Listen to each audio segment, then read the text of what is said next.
subsidizing consumption.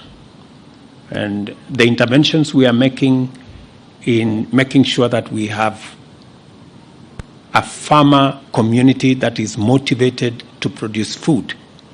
And you can see from the numbers that by reducing the cost of fertilizer, we have an additional 200,000 acres of farmland that has been brought into production.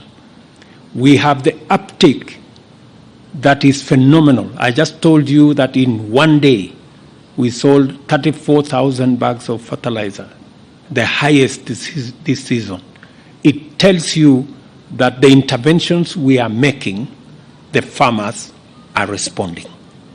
We cannot obviously intervene in everything, but we intervene in the areas that we believe will give us the highest return on our intervention, and an intervention that is targeted. There is no way, for example, you can target fuel for agricultural production. It becomes a very difficult exercise to target. We can easily target fertilizer because you cannot use fertilizer to do anything else. It's only to plant. You know, that's why it's easy. And you know, the reason why we have taken this approach is that we want policy interventions that cannot be abused, that cannot be subjected to corruption, that cannot be diverted. And that is why we are intervening in the manner in which we are. Your Excellency, my name is Mwangi Maina from Inoro TV. My first question is, you have rightfully said that one of the challenges we face as a country is an inadequacy of land and population. But in some of the most productive counties, we have seen a craze of land subdivision. What is your government doing to ensure that we do not lose all the arable land that we are having? Secondly, concerning the coffee sector, right now... Why don't I answer you that one? Okay, it's okay, sir. Affordable housing. I mean, the reason why we have affordable housing, and you've asked a very important question, the reason why we are working on affordable housing is because we want to reverse the land fragmentation for settlement that is going on in Kenya, denying us the opportunity to use that land for agricultural and food production. Instead, it is being subdivided for settlement.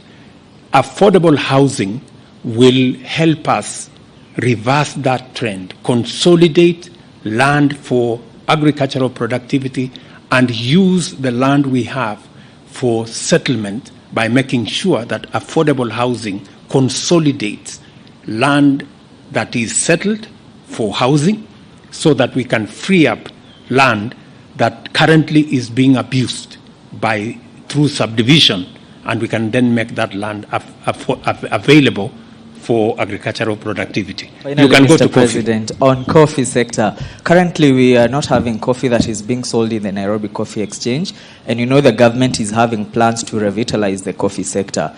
What is happening currently? We've had challenges in the coffee sector. We also, I made a commitment during the campaign that we are going to sort out this sector. We have people in that space who are chronic. And because we have to sort out that space, we've had to make some difficult decisions. Including this morning, we were having a conversation about coffee. What I want to promise the coffee farmers is that we are going to sort out this area. Imagine last year, we even made fertilizer available at 3,500 for coffee farmers. But the cartel in the coffee sector could not even allow the farmers to pick the coffee of 3,500. They were still selling fertilizer of 5,000 to farmers by force. Can you imagine that? So we are on top of it. I want to promise the coffee farmers, I know coffee farmers are not making money the way they should. Current going prices of beans is maybe 50, 60, 70 shillings. We made a commitment that we are going to have a floor price of between 100 and 120 shillings per kilo, going upwards, progressing towards 150.